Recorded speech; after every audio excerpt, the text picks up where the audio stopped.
If what I'm saying is true about these sub-programs, sub-hypnosis matrices, what is Halloween then? Okay, and now you're starting to get an idea of what's going on. Halloween then would be run by a goddess. I believe it's Gotas, a goddess egregor. Okay, and what that is a malevolent thought form. Like the idea is not even the concept of peace and to assist you with balance and to help you heal and to give you pleasure and passion and energy and bliss.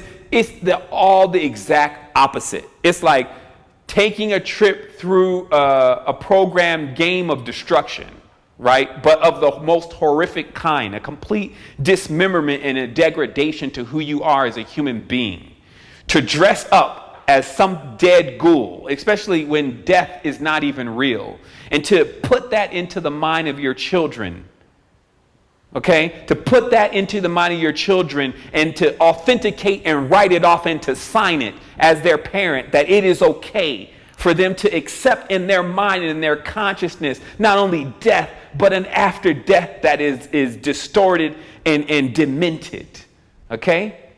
And then you start asking yourself why you can't get ahead and why you can't get to the next level when you invest all of your energy and you encourage others to invest their energy too into something that completely obliterates their consciousness and fills their minds with phantoms, that so they become haunted by illusionary beings and they begin to resonate with egregors that have always brought about destruction, things that can never be destroyed because they just lie out there waiting for someone to tap into that resonance and that frequency, right? So that's actually what's going on behind the curtain. Is the inventors of Halloween are the inventors of the darkest states of consciousness in the hypnosis that you can ever go down the road of.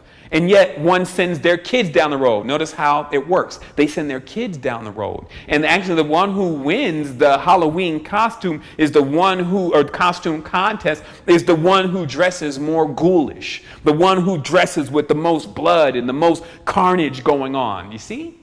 And then just like some of the master teachers, like Layla Africa talks about, you go and you jump on this roller coaster and you go and get the crap scared out of you. But what do you think that does to your organs? What do you think that does to your body? Okay, so you got the Halloween thing. I don't need to drill it into you anymore. Stay away. Now, the last thing is the deepest story, because the story of the animals actually gets into why Lucifer was given the symbolism of the pentagram. Okay, and now we've at least been able to connect the pentagram to Phi, Pi, the bodies. We've been connecting it to the bodies, even the inverted pentagram meaning the body upside down, right? But of course, that's just when you're thinking about it. When you know about it, then you know that the pentagram is the spell. That's why the witches wear the pentagram. Okay, and they say, that's their most powerful symbol.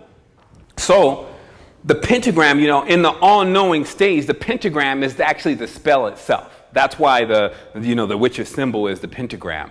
And obviously the New Age movement has come along. They're like, well, the pentagram means this and the pentagram means that. And all that is true. But what they're explaining is actually all a part of the spell. Because what the pentagram is used for by Lucifer is to shape, form, and fashion light, to basically carve light. So the bodies are actually carvings of light. And what makes the physical body is the coagulating of that light so that it becomes dense on an atomic level. And then that forms a physical body, while there's actually a light body, a chakra center system that actually is projecting and refracting light in order to keep things around you and you static, meaning actually in appearance into the three-dimensional matrix. Okay? So how the pentagram then is it's the spell. So what the spell does is it actually makes you see things not like it truly is. And this works on all levels. But the most impacting level is actually what you see in the people that are around you, that you actually don't see their animal body or their power animal. Okay, and that's what it's called now in the New Age movement. No, your power animal, right? Because the knowledge is just like the Native Americans, could turn themselves into other life forms. They could turn themselves into the totem animal, they could turn themselves into the buffalo, they could turn themselves into the eagle. And the reason why they can do that is because those are the ancestors. Okay? Like when you're talking about, we're not talking about cats and dogs and pigs. Okay, because those are the domesticated. That's thousands of years in the matrix in domestication.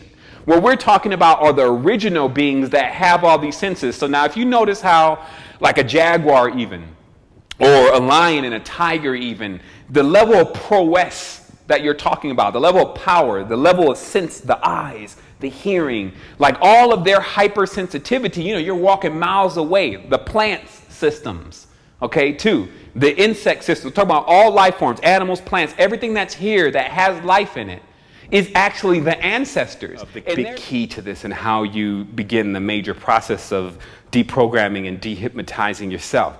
So what we're dealing with here then is that how this all works is that the more you believe that the reality is real, and this is how you can learn how vicious this cycle really is. This has nothing to do with compassion in a sense. This has nothing to do with any of those mechanics. This is just how your consciousness functions, right? And I'm going to tell you a couple secrets here. I'm going to tell you about the sentinel. I'm going to tell you about solidification. And I'm going to tell you about malleability. And let me see, sentinel, solidification, and malleability. Okay, so what we're talking about here is that now we have all these words then that, like I explained illusion to you earlier, illusion should be governed by how much energy or wattage is incorporated into something to determine how close it is from being dense or cloud-like, okay?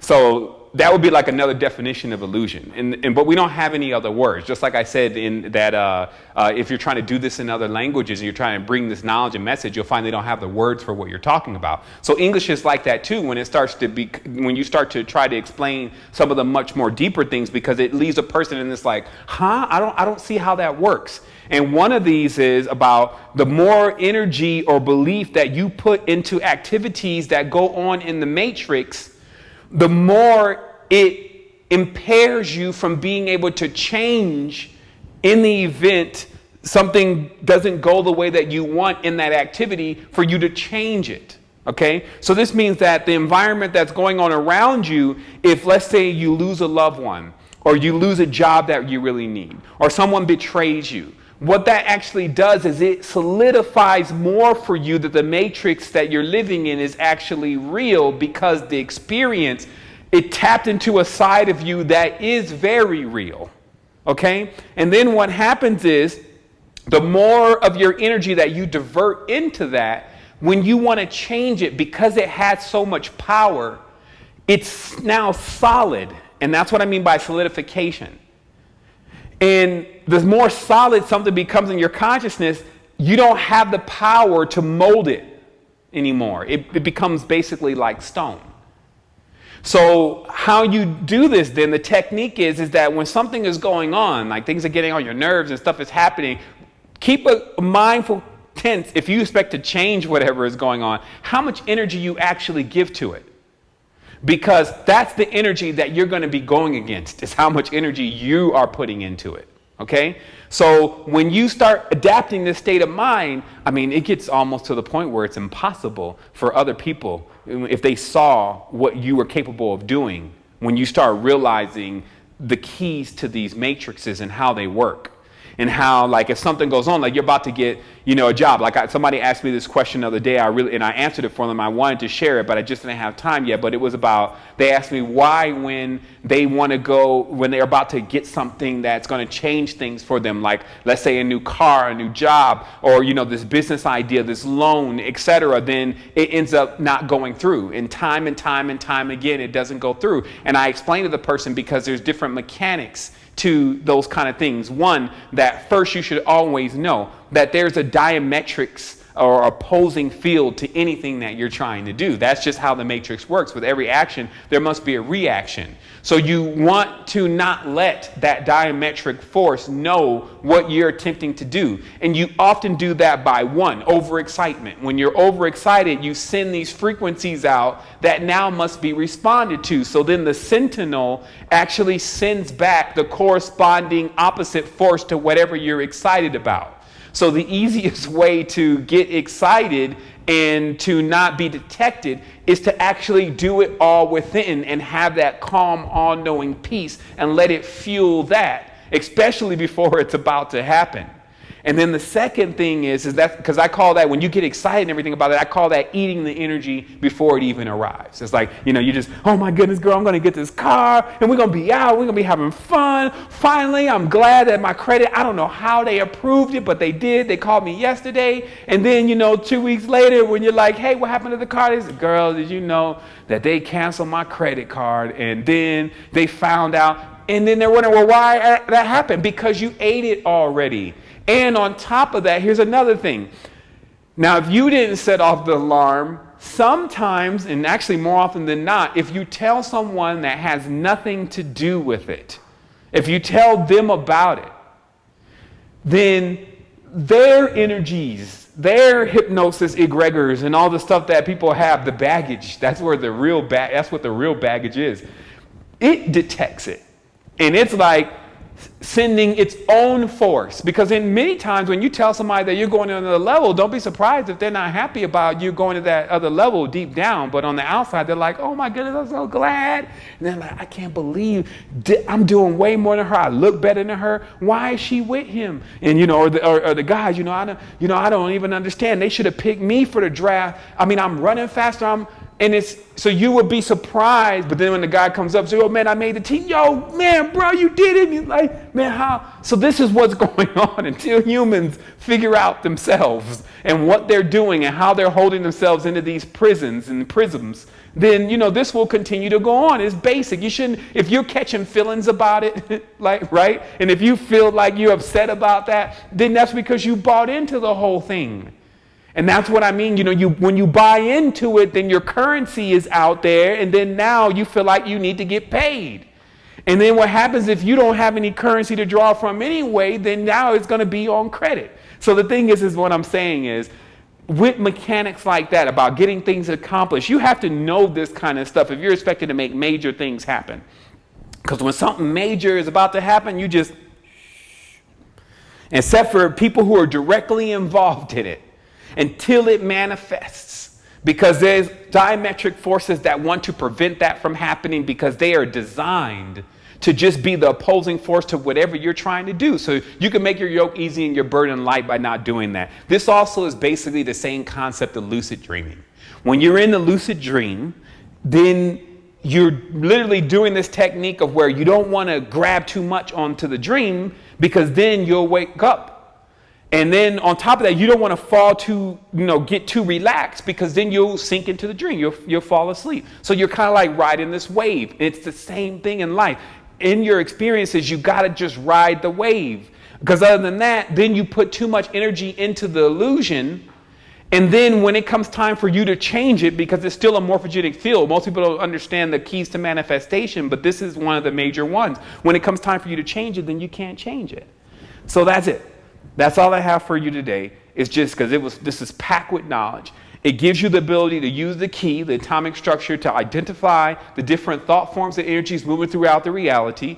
It puts you in the know about what the Luciferian context truly is, for better or for worse, or for good or for bad, because it contains all of those components. The sheer manipulation of light and those people's consciousness that are susceptible to light, which is those who have that Orion template within their skull, which is just one part of the physical body. That's why some people say, well, I'm trying to come from the heart. I'm not using my mind anymore, because those fields oftentimes are hacked. Most people's thoughts are riding across the same frequencies or hertz that their radio is on. Like, people don't even connect that, when you see the radio dial 107.1, 92.5, all those popular radio stations are in most cases moving across the same hertz that your thought is. And if you don't believe that, then you just don't understand. You haven't studied, because that's how invisible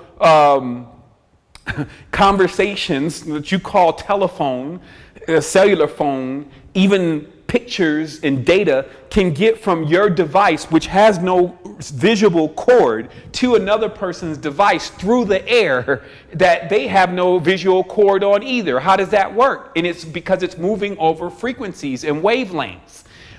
Those frequencies and wavelengths are everything. The study of manipulating frequencies and wavelengths is Luciferian. So it's not that any of this stuff, they put the big face on it, they put the dark demon on it. And the reason is because anything that they hide behind a monster, anyone who has fear will not go through there.